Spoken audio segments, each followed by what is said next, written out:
Ay, naku, these days, I cannot understand this bayan. Nung panahon namin, hindi naman masama ang ibig sabihin ng cha-cha.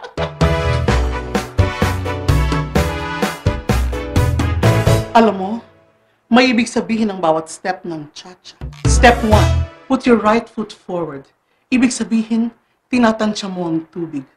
Or better yet, ipapasok mo ba ang puso mo sa masalimot na mundo ng love? Step 2, this second tap is crucial. Dahil sinasabi mo sa partner mo, ready, papasok ako. Step 3, ihakbang mo papasok ang iyong left, di magugulat siya. But that is exactly the point. And then, you make him habol, habol, habol, habol, habol. Step 4, iti-take mo na back step ang iyong left foot na ganyan. Medyo itatap mo pa ng tun, tun, oops, and then parang sinasabi mo, are you teasing me? And then, oops, back, back, tease, and forward, and plunge, and tanta. Ang saya-saya, hindi ba?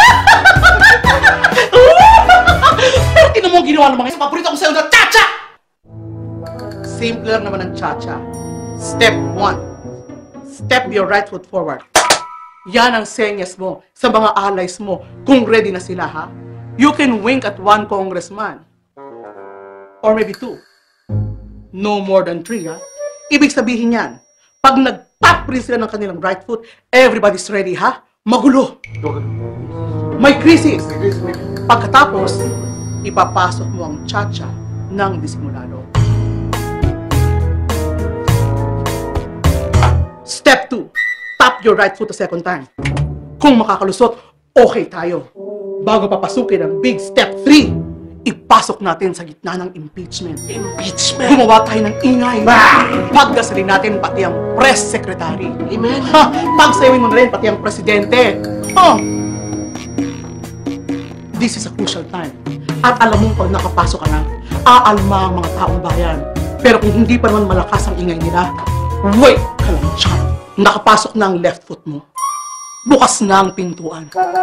Kapag umalma ang mga obispo, ang mga negosyante, at saka ang mga taong bayan, at saka ka umatras. Step 4. Loko. Hayaan mo lang na magkaroon ng iskandalo hanggang sa mawala ang focus sa'yo. Ganyan lang ng ganyan. Paulit-ulit hanggang sa makalusot. Yan ang cha-cha naming mga kongresista.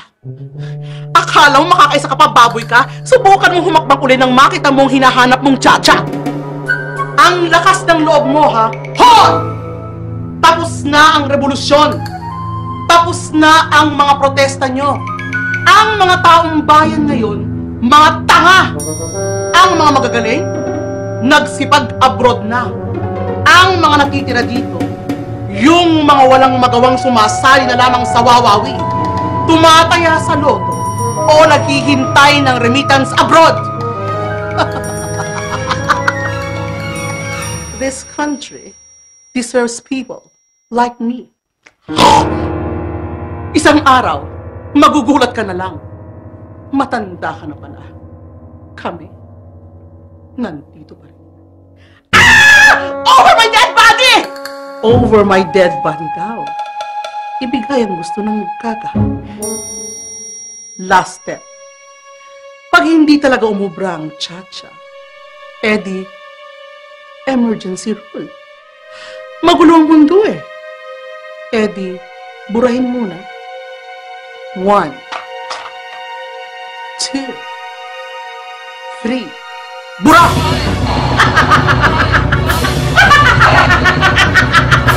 Buhay ka pa? Ha? Ikaw? Can you stop me? Can you stop us? Halika. There. Magkita tayo. Sa kongreso? Sa kalsada? Ikaw? Saan? Halika. Sayaw tayo.